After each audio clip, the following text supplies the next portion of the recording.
Hello everyone, আজকে আমরা আলোচনা করব এনটিপিসি সিবিটি 1 এর 4th জানুয়ারি 2021 সালের ফার্স্ট শিফটের পার্ট 3 ক্লাস। আগের দুটি পার্টে 10টা করে টোটাল 20টা অঙ্কের সমাধান করানো হয়েছে। আজকে 21 নম্বর থেকে 30 নম্বর পর্যন্ত 10টা অঙ্কের সমাধান করানো হবে। এই ক্লাসটা প্রতিদিন সকাল 8টার সময় হয়। প্রতিটা ক্লাসে 10টা করে অঙ্ক থাকে। চলো তাহলে ক্লাসটি শুরু করি। 21 নম্বর কোশ্চেন কি আছে? 0.27 তার হোল স্কয়ার আছে মাইনাস 0.13 তার হোল স্কয়ার আছে বাই 0.27 প্লাস 0.13। উপরে কি করতে পারি? সূত্র পড়েছে A square minus B square. 0.27 plus 0.13 মানে A plus B into A minus B, এবং নিচে যা আছে তাই লিখলাম। এবার 0.27 প্লাস 0.13 এবং উপরের এই দুইটা বাদ চলে গেল। কি থাকলো? 0.27 মাইনাস 0.13। তাহলে বিয়োগ করলে কত হবে? 410.14। অপশন সি সঠিক উত্তর। পরবর্তী কোশ্চেন 22 নম্বর। যদি tan theta plus cot theta সমান 5 হয়, তাহলে tan square theta plus cot square theta plus 2 tan square 60 degree এর মান কত?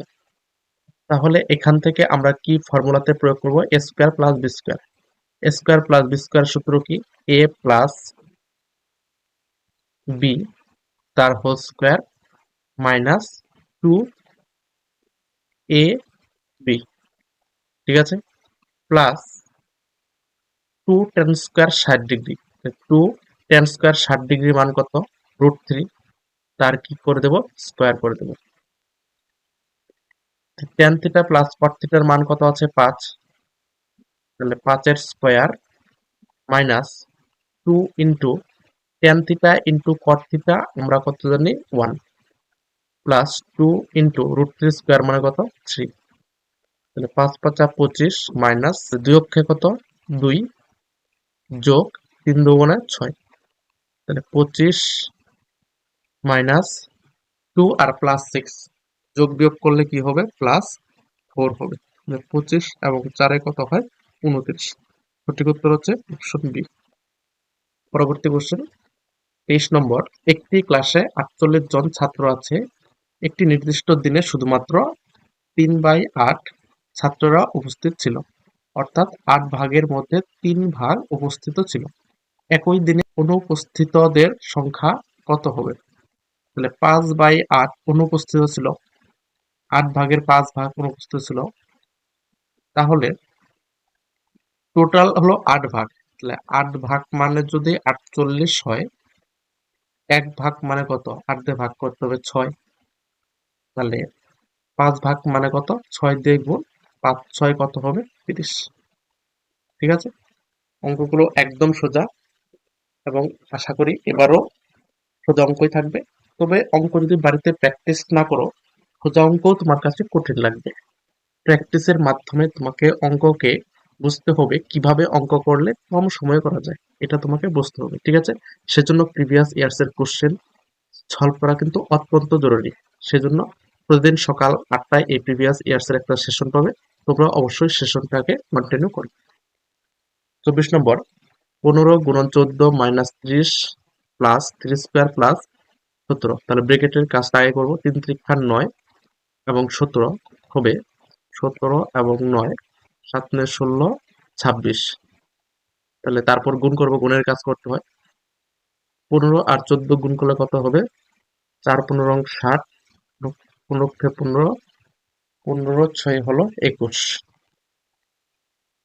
210 মাইনাস 30 প্লাস এখানে 26। 210 থেকে 30 গেলে কত? 180। তাহলে 180 প্লাস 26 তাহলে কত হয়? 6 0 2, 206। অপশন এ সঠিক উত্তর। পরবর্তী কোশ্চেন 25 নম্বর। খুঁটির পাদদেশ থেকে 20 মিটার দূরে একটি বিন্দু থেকে একটি খুঁটির উন্নতি কোণ 45 ডিগ্রি হলে খুঁটির উচ্চতা নির্ণয় করুন। তাহলে মনে করো এটা একটা খুঁটি, পাদদেশ থেকে 20 মিটার দূরে। তাহলে এখান থেকে এইটুকুর দূরত্ব হলো 20 মিটার। এই বিন্দু থেকে, এই 20 মিটার দূরে এই বিন্দু থেকে একটি খুঁটির উন্নতি কোণ, উন্নতি কোণ আমরা আঁকবো। এটা হলো উন্নতি কোণ, যার মান কত? 45 ডিগ্রি। তাহলে বলছে খুঁটিটির উচ্চতা কত? খুঁটির উচ্চতা আমরা x ধরলাম। তাহলে এখানে লম্ব মান দেওয়া আছে x এবং ভূমির মান দেওয়া আছে 20। তাহলে লম্ব বাই ভূমি মানে আমরা কি জানি? লম্ব বাই ভূমি মানে ট্যান, এবং উন্নতি কোণ কত আছে? 45। তো ট্যান 45 ডিগ্রি সমান সমান লম্ব কত? x এবং ভূমি 20।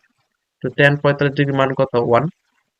x বাই 20, তাহলে x সমান সমান 20। তাহলে খুঁটির উচ্চতা হচ্ছে 20 মিটার। অপশন এ সঠিক উত্তর। পরবর্তী কোশ্চেন 26 নম্বর। গণিতে একটি ক্লাসে 7 জন শিক্ষার্থীর প্রাপ্ত নম্বরগুলি হলো 43, 44, 65, 41, 53, 65, 62। তথ্যের মোট হলো, তাহলে আমরা মোট মানে কি জানি?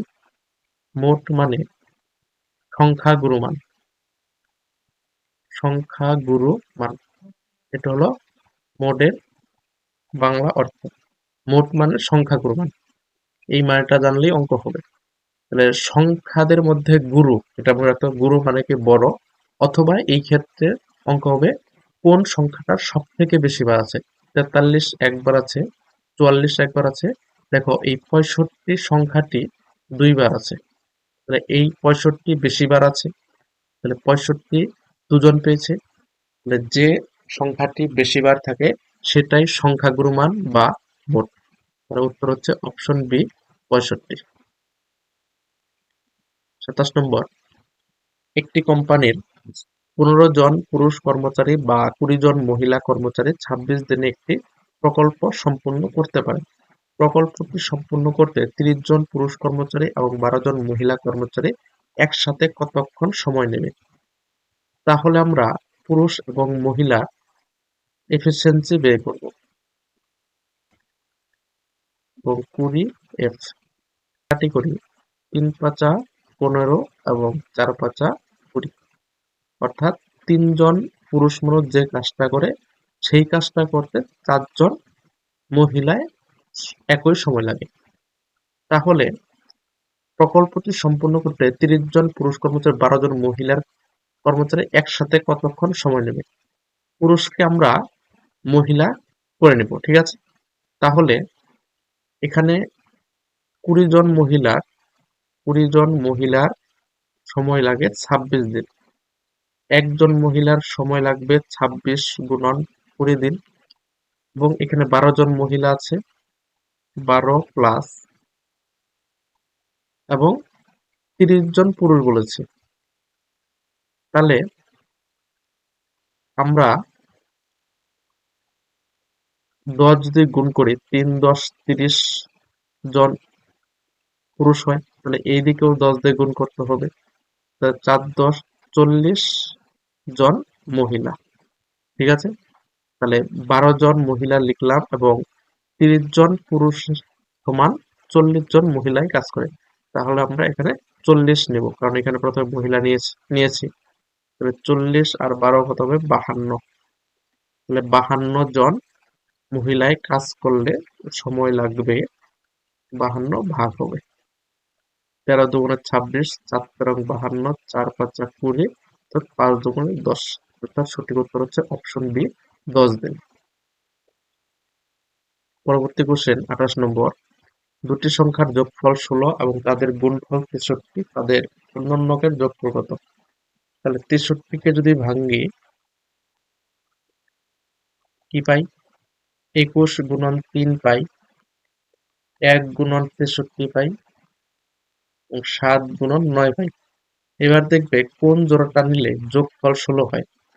7 আর 9 এর যোগফল 16 হয়। তাহলে সংখ্যা দুটি হচ্ছে 7 আর 9। এবার তাদের অন্যকে যোগফল করতে বলেছে। 7 এর অন্যনক 1/7 যোগ 9 এর অন্যনক 1/9। 7 নং 63, 9 যোগ 7, 16/63। সঠিক উত্তর হচ্ছে অপশন ডি। পরবর্তী কোশ্চেন 29 নম্বর। 250 এর 27% মাইনাস 1000 এর 0.2% এর মান কত? তাহলে 250 গুণন 27% মাইনাস 1000 এর 0.02%। দশমিক তুলে নিচে 100 করলাম। এই 2 শূন্য, এই 2 শূন্য কাটা, এই 1 শূন্য, এই 1 শূন্য কাটা। ঠিক আছে? এখানে এই 1 শূন্য 1 শূন্য কাটা। 5 দিয়ে কাটলে 5 5 25, 5 দুগুণে 10। 27 ইন্টু 5 মানে 5 7 35, 5 দুগুণে 10, 13। 135/2 মাইনাস এখানে 2 দিয়ে কাটলে 5 দুগুণে 10। তাহলে উপরে থাকলো 1/5। যদি লসাগু করি 10, 5 5 25, 2 দিয়ে 10 কে ভাগ করলে 5 হবে, আর 5 দিয়ে 135 কে গুণ করতে হবে। 5 5 25, 3 5 15, 17, 1 5 5 6 মাইনাস 5 দুগুণে 10, অর্থাৎ বিয়োগ করলে কত হবে? 673/10। 673 কে 10 দিয়ে ভাগ করলে কত হবে? 67.3, অর্থাৎ অপশন সি সঠিক উত্তর। পরবর্তী কোশ্চেন এবং আজকের লাস্ট কোশ্চেন 30 নম্বর। একটি ব্যাংক একজন ব্যবসায়ীকে বার্ষিক 5% হারে 5 বছরের জন্য 12,50,000 টাকার একটি ঋণ প্রদান করে। সরল সুদ হিসাবে কত টাকা দিতে হবে? অর্থাৎ সিম্পল ইন্টারেস্ট জানতে চেয়েছি। 12,50,000 টাকার 10% কত? একটা শূন্য বাদ যাবে। ঠিক আছে? তাহলে কত হবে? 1,25,000। 1,25,000। এটা হলো 10%। ঠিক আছে? এবার 5% কত হবে? এর অর্ধেক হবে।